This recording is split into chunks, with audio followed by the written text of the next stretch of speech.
I'm Lynn, and I'm with the Anderson Creek Women's Club. We've partnered with the local Project Linus organization to provide handmade fleece blankets to the traumatized children in Harnett County area. Our goal is to provide 150 blankets a year, and we meet 4 times a year in order to do that. Due to the coronavirus, we canceled our last Make a Blanket Day at the Patriot Hall, but we still want to involve the community in supporting this wonderful cause. So I'm going to demonstrate the proper way to make the blanket in accordance with the way the national organization requires them. They're very easy, no sewing is required, and it's something that your whole family can be involved in and have fun with while you're indoors. Project Linus is a national organization, and if you want to see the written guidelines, you can go to www.projectlinus.org. But just to name a few, they require 1.5 yards of a non-pill fleece. They must be new fabric and can't be commercially made blankets. They need to be free of smoke and pet hair in case the children have any allergies. And then they need to be fun, colorful patterns for girls and boys, and that don't have like a holiday pattern like Halloween, Easter, or Christmas on them. So I'm going to cover the materials that you'll need, and there's not a lot, so it's pretty easy. I already mentioned 1.5 yards of non-pill fleece. You can go to the fabric store and buy 1.5 yards, and if you do that, we're just gonna have to cut off the selvage on 2 edges. Or you can go to the store, and stores like Walmart have pre-made 1.5 yard bundles that look for, again, the anti-pill fleece.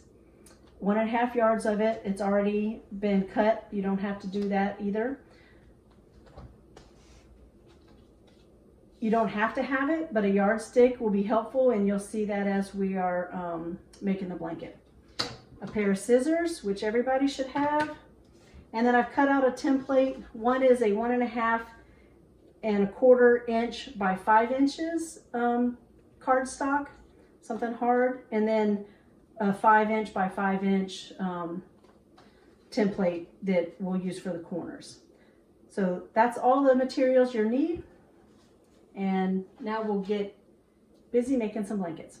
Okay, once you have all 4 corners cut out, you can place them aside, and you can donate these as well, because the women do make blankets out of the corner pieces. Okay, and you'll have a product where you got all the corners are cut out, and then what I do is I lay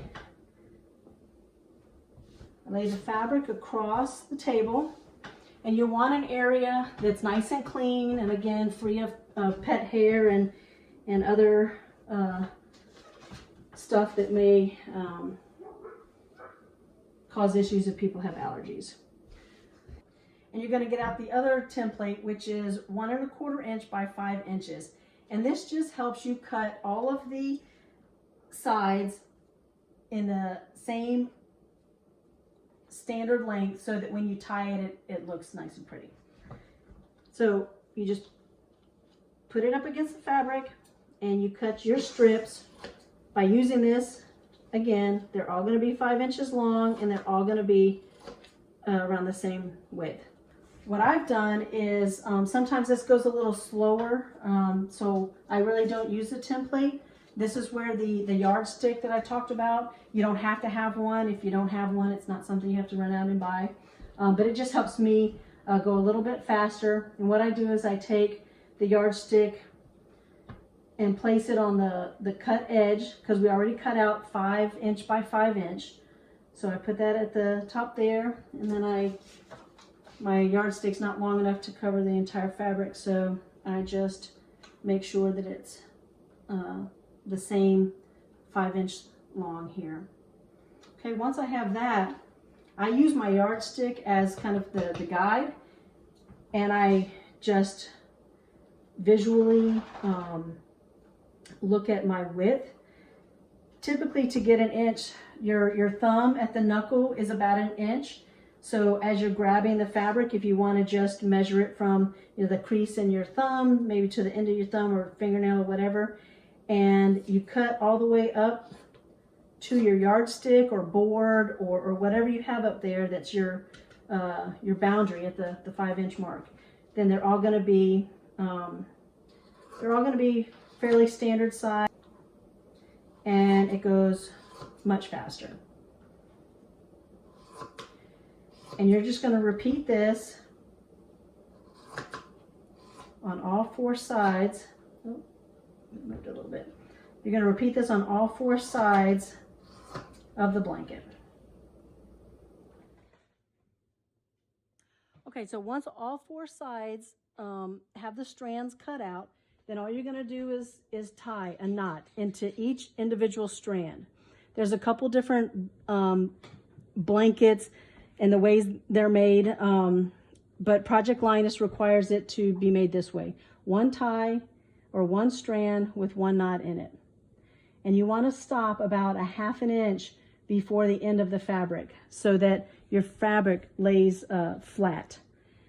Sometimes people tie the knot at the very base of this, and as you're doing that, it starts to bunch up and gather the blanket. And when you're done, instead of a blanket that lays flat, it is like it has a curve to it. It starts to bunch in. So we ask that you don't tie it that way. And then we also ask that you don't take 2 strands and make a knot from the 2 strands. It's just 1 strand. Tie your knot about a 1/2 inch from the top there, and you just keep repeating that until every strand has a knot in it. That's all there is to it. Once you have all 4 sides, it's ready to go. Just give us a call and we'll come and pick it up and get it off to the local Project Linus organization so that they can deliver these to our local Harnett County EMS services. And these blankets will be given to a child during a traumatic situation, and hopefully you can be part of making them feel secure and warm and loved. Thanks so much and have a great day. Bye-bye.